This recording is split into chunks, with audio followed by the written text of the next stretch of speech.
ध्यानाभ्यास के लिए अपने नेत्रों को बंद कर लीजिए।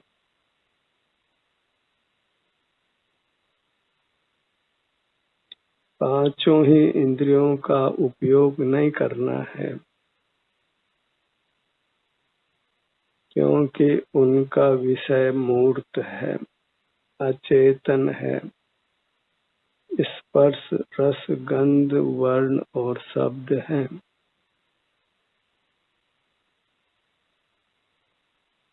इनके साथ जीने को ही हमने आत्मसात कर लिया है। इनके अत्यंत पराधीन हो गए हैं। इनसे ही सुख होना मान लिया है। इनको देखने जानने को ही अपना स्वभाव मान लिया है। इस कारण से अनादि से हम हैं और मूर्त से बंधे हुए हैं, मूर्त से मुक्त नहीं हो पा रहे हैं। मूर्त के बंधन को ही अपना स्वरूप मान लिया है। मूर्त शरीर में ही ये मैं हूँ ऐसी मान्यता की है और अपने आभ्यंतर शरीर को भुला दिया है।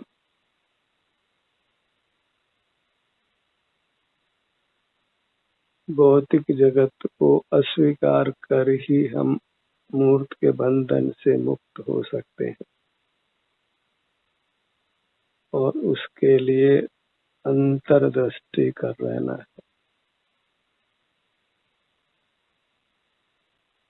भौतिक प्रकाश को प्रथम ही अस्वीकार करिए।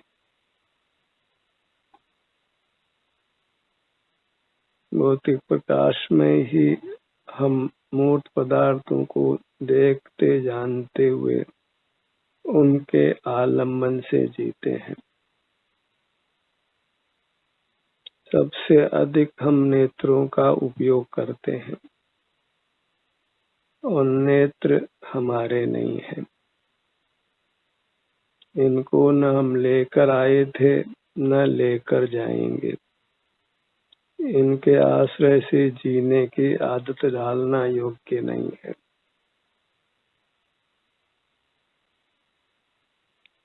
बिना ही इंद्रियों के उपयोग के जीने का संस्कार डालना है और वह ध्यानाभ्यास रूप है, जिसमें हम नेत्रों को बंद कर अपने ध्यान को अपने सिर से पैरों तक रखते हैं और यहाँ जो भी संवेदना मिलती है उसको स्वीकार करते हैं।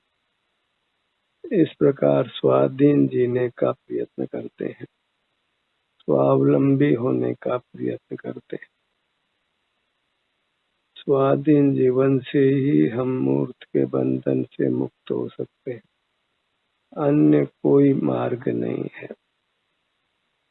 मोक्ष मार्ग मूर्त के बंधन से मुक्त होने का ही मार्ग है।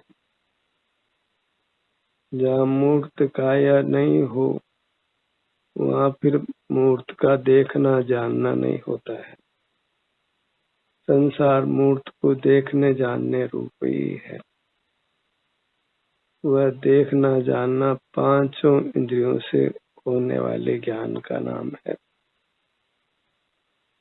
इंद्रिय ज्ञान ही संसार का हेतु है, वही संसार का स्वरूप है। मोक्ष मार्ग इंद्रिय ज्ञान का निरोध करने रूप है। हमने इंद्रिय ज्ञान का निरोध करने का ही प्रयत्न नहीं किया है। धर्म के नाम पर भी मूर्त पदार्थों को देखने जानने को अपना स्वभाव मान लिया है, जो वास्तव में अधर्म है, संसार का हेतु है। संसार के हेतु कोई स्वभाव मान लिया जाए तो फिर संसार अति दीर्घ होता है।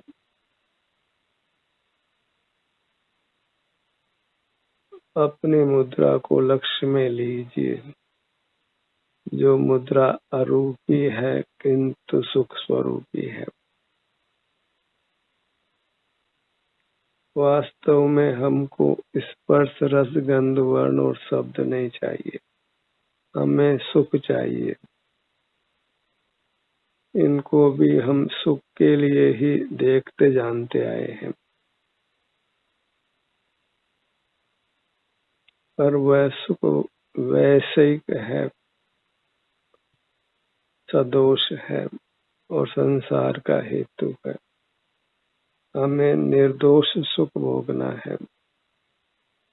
वह निर्दोष सुख अपनी अमूर्त काया के सन्मुख होकर ही भोगते हैं,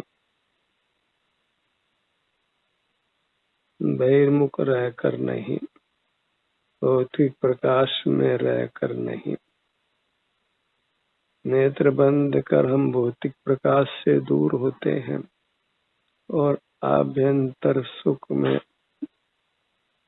केली करते हैं, सुख का अनुभव करते हैं। अतीन्द्रिय सुख के द्वारा ही इंद्रिय सुख को जीतना है। इंद्रिय सुख को छोड़कर अतीन्द्रिय सुख भोगना है, वैश्विक सुख छोड़ना है, जो विषय के लक्ष्य से होता है। 5 इंद्रियों के विषयों के लक्ष्य से होने वाला सुख वैश्विक है और वास्तव में वह विश्वरूप है, उससे भी अधिक है। विश्व से तो एक बार मरण होता है, पर वैश्विक सुख से हम अनादि से मर रहे हैं और मरने से बचने का उपाय भी सूझ नहीं रहा है। आज का विज्ञान कितना ही बढ़ चढ़ गया हो, पर वह मरण के अभाव के बारे में सोचता भी नहीं है।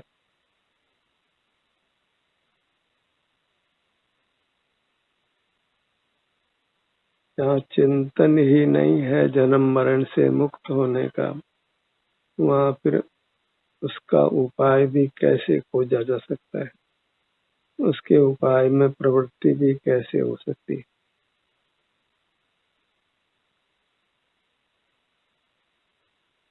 बहिर्मुखता में अतीन्द्रिय सुख की उपलब्धि नहीं है।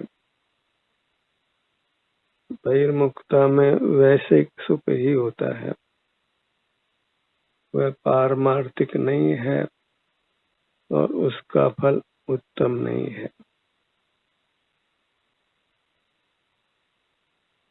अपनी मूर्त विशाल है, महान है, परमात्मा रूप है, शिव स्वरूप है।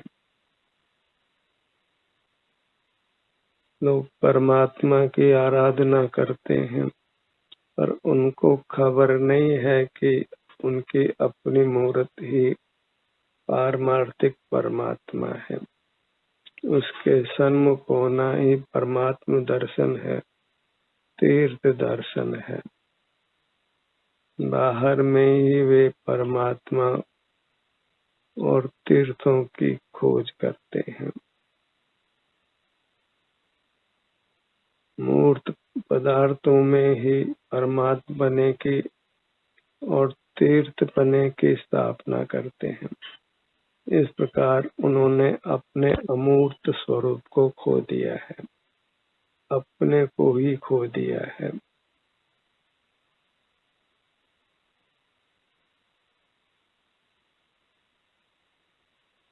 क्षण भर ही अपने सन्मुख आइए और होने वाली शांति को पहचानिए और इस प्रकार एक एक क्षण करके अंतर्मुख रहिए, अपने पारमार्थिक सुख को भोगिए।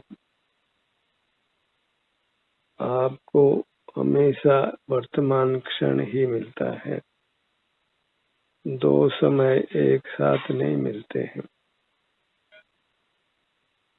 इसलिए पल पल कर अंतर्मुख होकर अपनी अमूर्त काया के सन्मुख होकर उसके अतीन्द्रिय सुख शांति को भोगिए।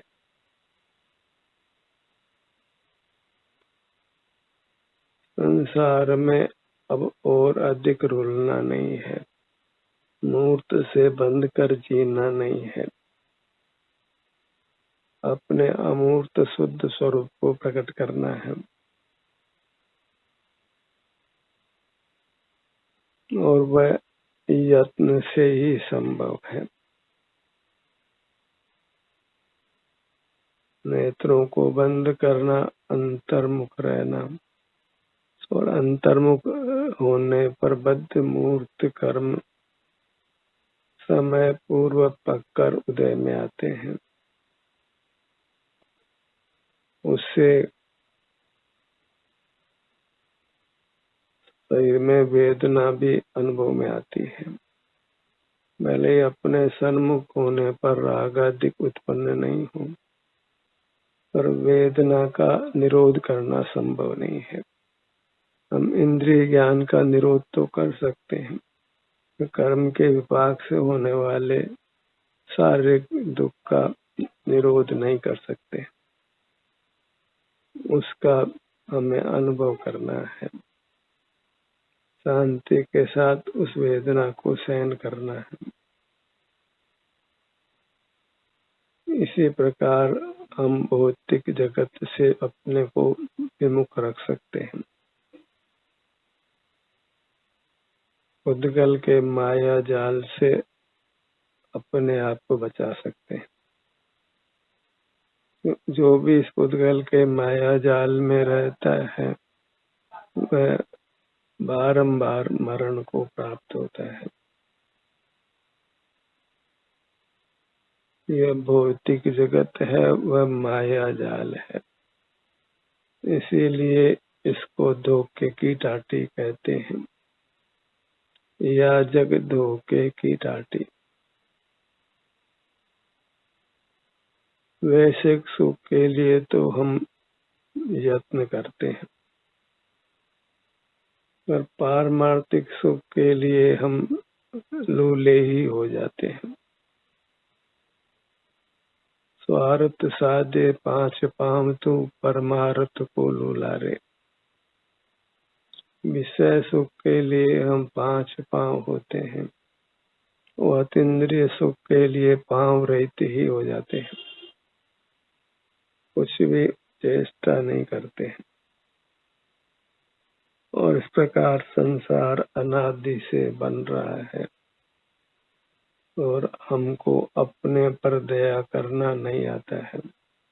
अन्य जीवों की दया करने का ही हम सोचते हैं, दान आदि करना उसी को उत्तम मानते हैं। अंतर्मुख होकर स्वयं को सुख का दान देना भूल गए हैं। आप अभी दुखों से निवृत्त नहीं है और औरों के दुख मिटाने की बात करता है। चिंतन में ही परतंत्रता है। सब अपने अपने सन्मुख होकर अपने अपने दुख को मिटाकर उत्तम सुख का अनुभव करें, वही योग्य है।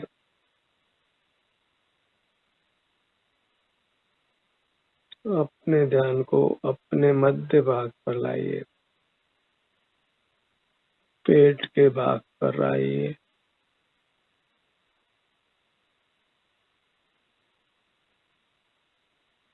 श्वास क्रिया के लिए पेट फूलता है और सिकुड़ता है,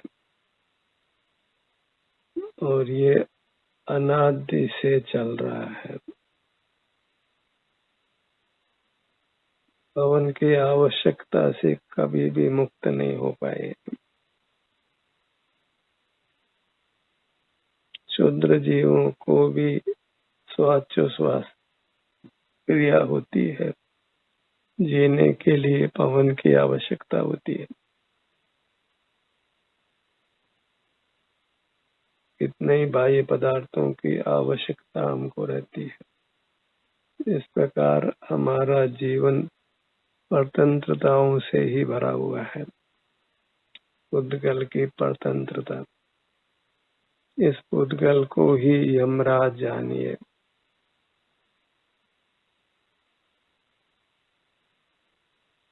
तभी हम उद्गल से विमुख रह सकते हैं।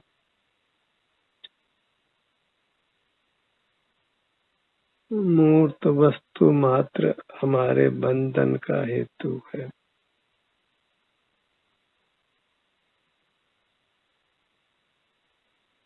अपने ध्यान को अपने सीने के भाग पर लाइए।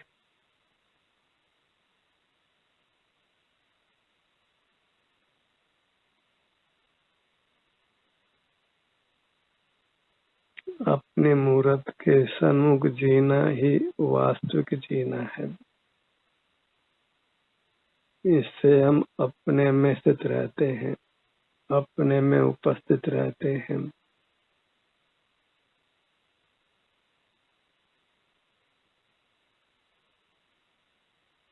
धड़ का पूरा आगे का भाग,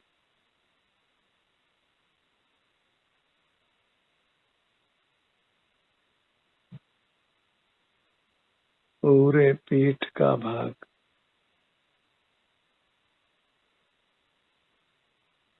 पूरा धड़ भाग,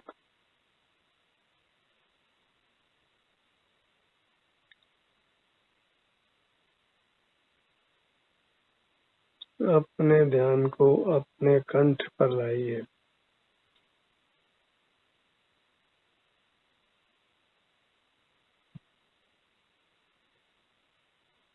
गर्दन के भाग को अनुभव में लीजिए।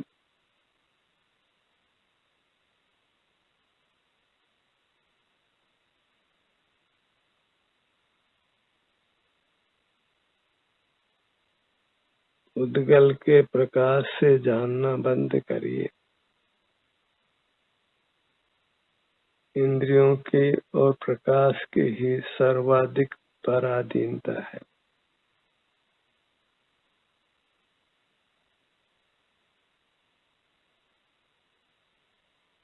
अपने को पराधीनता से ही मुक्त करना है।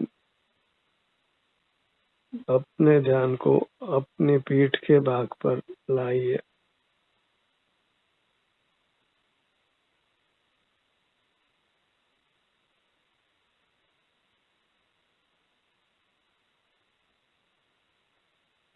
लोक का आकाश के बराबर हमारी काया है, पूरे ब्रह्मांड के बराबर।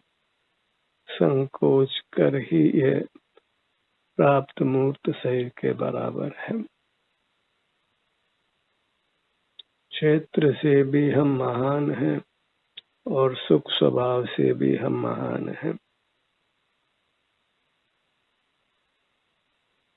मूल स्वरूप से लोकव्यापी होने से ही जीव को सर्वव्यापी माना जाता है।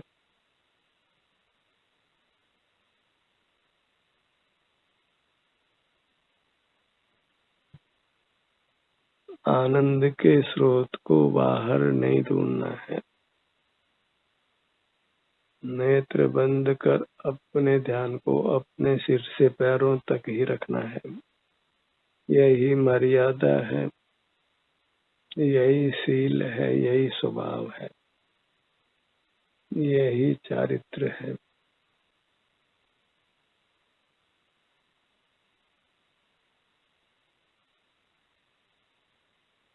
अपने ध्यान को अपने मुखमंडल पर लाइए।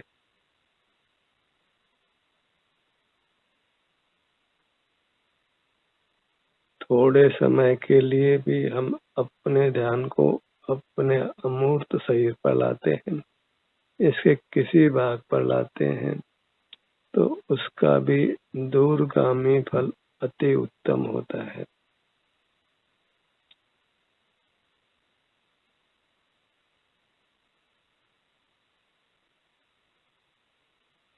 पूरे सिर के भाग को अनुभव में लीजिए।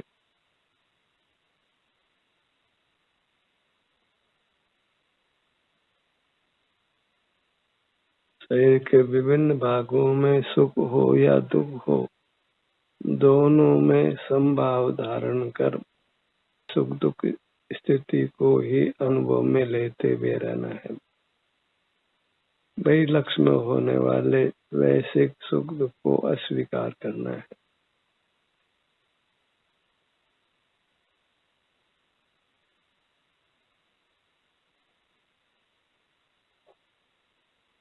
ललाट का भाग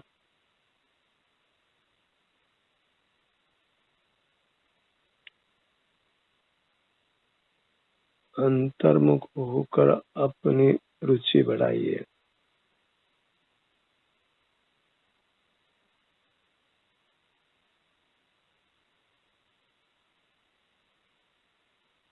अपने में ही व्याप कर रहना है, फैल कर रहना है।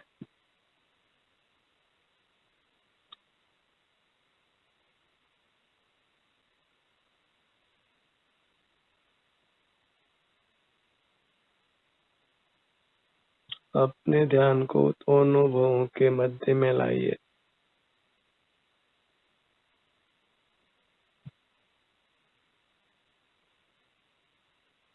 मन ही मन अपना तिलक करिए।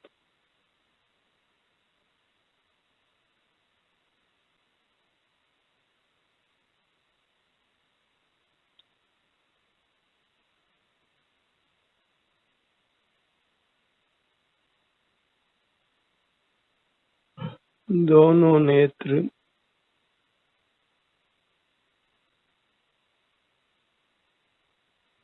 नेत्रों को उपयोग में लेना सर्वथा बंद करना है, ऐसा अभिप्राय बनाइए।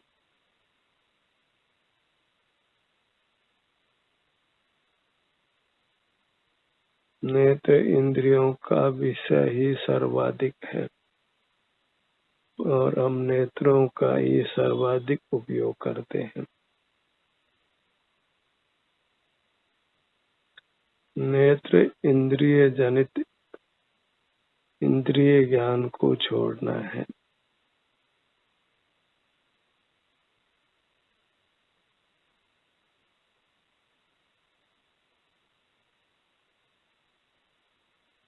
अपने ध्यान को अपने दोनों कानों के भाग पर लाइए।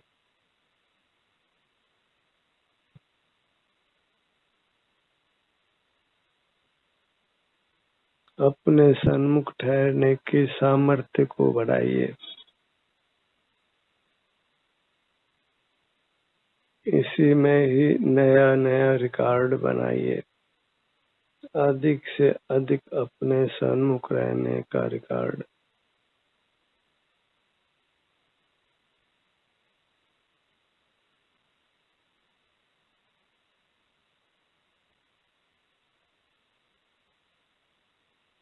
अपने ध्यान को अपने दोनों होठों के भाग पर लाइए।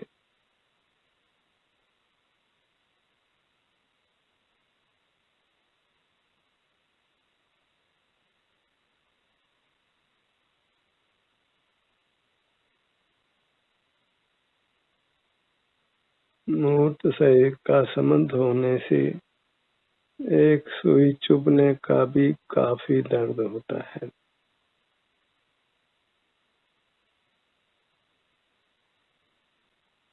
इसलिए मूर्त शरीर से ही मुक्त होना है।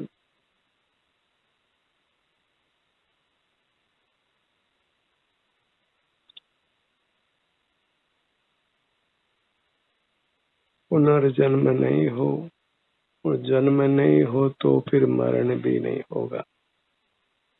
जन्म को मनाने वाले वास्तव में अपने मरण को ही मनाते हैं। कुछ समझ नहीं पड़ता है, तात्कालिक सुख को देखते हैं, दूरदृष्टि नहीं है।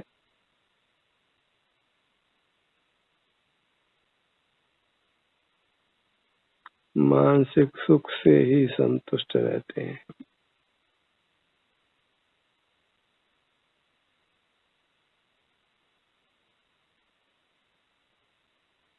अपने ध्यान को अपनी दाहिनी भुजा पर लाइए।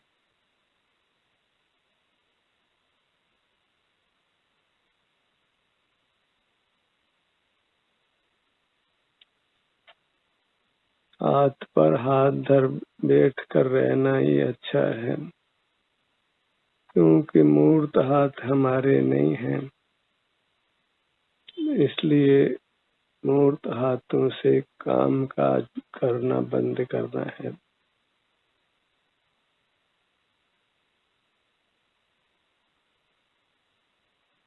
दोनों भुजाएं एक साथ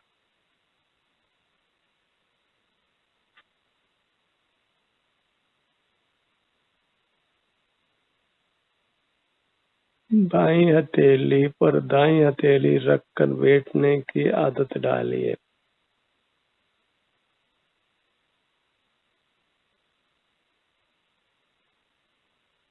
इससे हथेली की संवेदनाएं भी स्पष्ट अनुभव में आती है।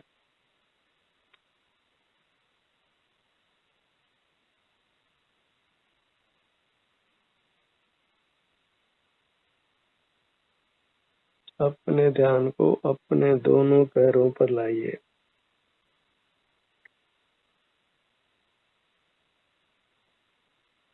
पग तलियों से सिर तक अंतर यात्रा करिए, जिसमें इंद्रियों का कुछ भी उपयोग नहीं है। इसी को देव दर्शन मानिए, इसी को तीर्थ यात्रा मानिए। बहिर्मुख रहकर धर्म नहीं होता है, धर्म का भ्रम होता है। अपनी पूरी मूर्त को लक्ष्य में लीजिए, इसी को प्रणाम करिए, नमन करिए।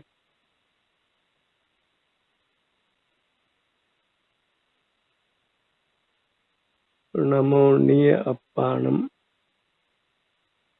नमोनीय अप्पाणम, नमोनीय अप्पाणम।